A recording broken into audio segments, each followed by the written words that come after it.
ខួរក្បាលខ្ញុំលឺតែបាញ់ត្រាំងអញ្ចឹងថ្ងៃនេះមកធ្វើបាញ់ត្រាំងក្លុកតែមានក្លុកខ្ញុំមានក្លុកនៅក្នុងឆ្នាំងរសាក់ភ្លក់សិនមិននេះសាច់បកា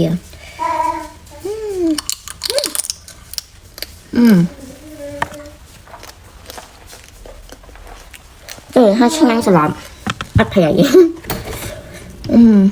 ជំរាបសួរបងប្អូនទាំងអស់គ្នាថ្ងៃនេះខ្ញុំបានធ្វើជាមួយនឹងបាញ់ត្រាងលើកទី1យើងដែលសារតែឃើញនៅខ្មែរយើងល្បីពេកជាមួយនឹងបាញ់ត្រាងនិយាយទៅឡើងពេញខួរក្បាលខ្ញុំហ្មងសូម្បីតែយល់សពក៏ឃើញបាញ់ត្រាងដែរអញ្ចឹងក៏មកយើងយល់សពយល់សងមានការសង្ស័យអត់ចង់ដឹងរសជាតិយ៉ាងណានោះចាមានតែមកធ្វើខ្លួនឯងហ្នឹងហើយសារនៅអាមេរិកនេះគ្មានណាគេធ្វើលក់ទេចាក្រៅពីខ្ញុំធ្វើខ្លួនឯងនោះឥឡូវខ្ញុំក៏បានរៀបចំគ្រឿងសពគ្រប់មុខអស់ហើយនៅក្នុងផ្ទះមានអីគឺដាក់មកចាឆ្នៃតិចតួចខ្លួនឯងខ្លះលួចគ្រឿងខ្លួនឯងខ្លះនិយាយទៅធ្វើមិនឲ្យទៅវាដូចនឹងបាញ់ត្រាងស្តៀងស្រុកខ្មែរទៅបានហើយកាពិតបាញ់ត្រាងនេះខ្ញុំធ្លាប់បានញ៉ាំម្ដងនៅប្រទេសវៀតណាមយូរឆ្នាំហើយតែគ្រាន់ថាវាមិនមែនទៅល្បីអីណា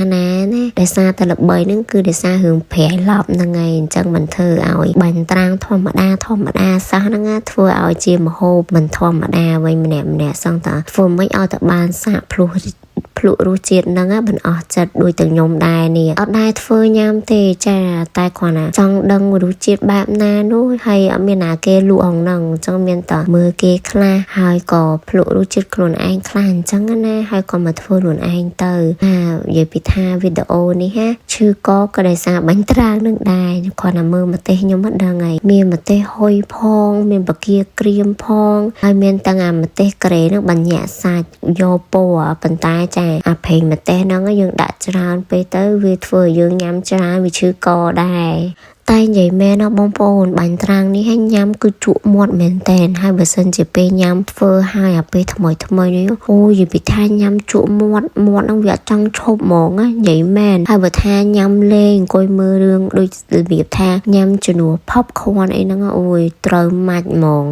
របៀបធ្វើបាញ់ត្រាងហ្នឹងគឺអត់ដូចគ្នាទេដោយសារតែម្នាក់ចូលចិត្តរសជាតិខុសគ្នាចូលចិត្តលក្ខណៈខុសគ្នាអញ្ចឹងណាគ្រាន់តែយើងថែមថយឆ្នៃអីទៅតាមរៀងខ្លួនអញ្ចឹងទៅសម្រាប់ខ្ញុំគឺខ្ញុំបានដាក់ជាមួយនឹងបកាហើយនឹងក្បាលបកាទាំងសាច់អីគឺចូលគ្នាហ្មងនេះគ្រាន់តែធ្វើតែប៉ុណ្្នឹងញ៉ាំជាមួយបាយនឹងក៏បានដែរតែអត់ទេនៅកាច់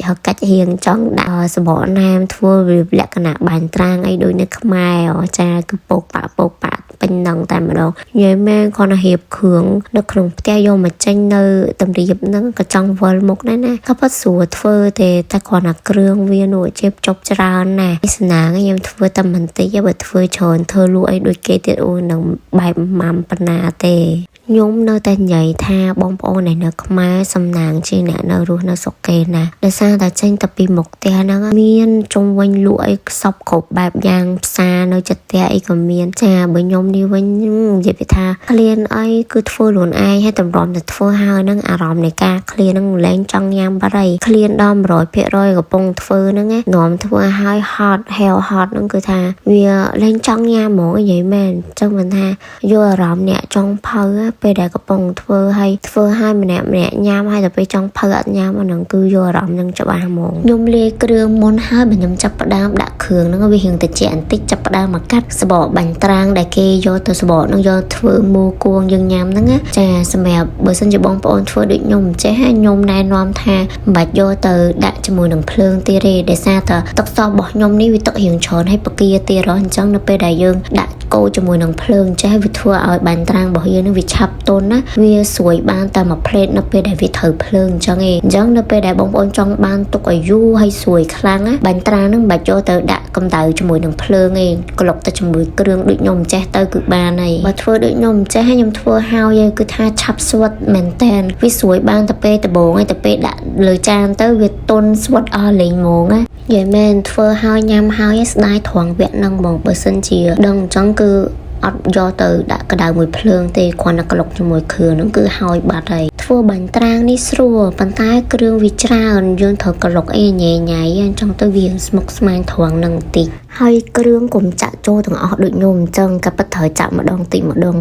ន្តែដោយសារតែខ្ញុំបញ្ញាប់ចង់ញ៉ាំលឿនពេកដល់ពេលហើយធ្វើអីរឿងបញ្ញាប់បែរដល់ពេលអញ្ចឹងលើកទី1ធ្វើបាញ់ត្រាំងនេះអត់សូវល្អទេសម្រាប់ខ្ញុំមកប៉ុន្តែខ្ញុំគិតថាអត់អីទេវាជាបទពិសោធន៍សម្រាប់ខ្ញុំអញ្ចឹងណាពេលដែលយើងធ្វើខុសបន្លឹកខយើងធ្វើត្រូវហើយធ្វើបានឆ្ងាញ់ជាងមុនទៀតអញ្ចឹងតើធ្វើខុសដំបូងឡើយគឺអញ្ចឹងហើយដល់ពេលលើកក្រោយទៀតរសជាតិគឺដឹងតែឆ្ងាញ់ព្រោះយើងដឹងតាក់តិចមុនហើយច្បល់ចូលគ្នាជាមួយគ្រឿងនិងបាញ់ត្រាំងហ្នឹងប្រហែលជាមួយសន្ទុះហ្នឹងគឺវាសពចូលគ្រឿងមួយគ្នាហ្នឹងបានល្អហើយចានេះគឺតំណមែនតែរៀងហឹលបន្តិចដោយសារតែខ្ញុំដាក់ម្ទេសរឿងជ្រុលអីអញ្ចឹងណាម្ទេសក្រហមផងម្ទេសហុយផងម្ទេសក្រេផងចាគឺថាជាតិតែម្ដងបន្ទាប់មកខ្ញុំដួសដាក់ចានហើយគឺដាក់ជាមួយនឹងពងទាដែលខ្ញុំបានស្ងោរហើយគឺដាក់ជាមួយនឹងសាច់ផាត់ពីលើទៀតអូយនិយាយថាគ្រប់មុខហ្មងណាបងប្អូនអាចសាកធ្វើបានទាំងអស់គ្នាណាតែកុំធ្វើដូចខ្ញុំគ្រាន់តែក្លុកបាច់ដាក់លើភ្លើងទេបើសិនជាគ្រឿងបងប្អូនច្រើនណានេះអត់អីទេរសជាតិសម្រាប់ខ្ញុំគឺទទួលយកបានហើយបើមានលើកក្រោយទៀតខ្ញុំនឹងធ្វើលើកក្រោយទៀតព្រោះសារនេះធ្វើរៀងខុសវារៀង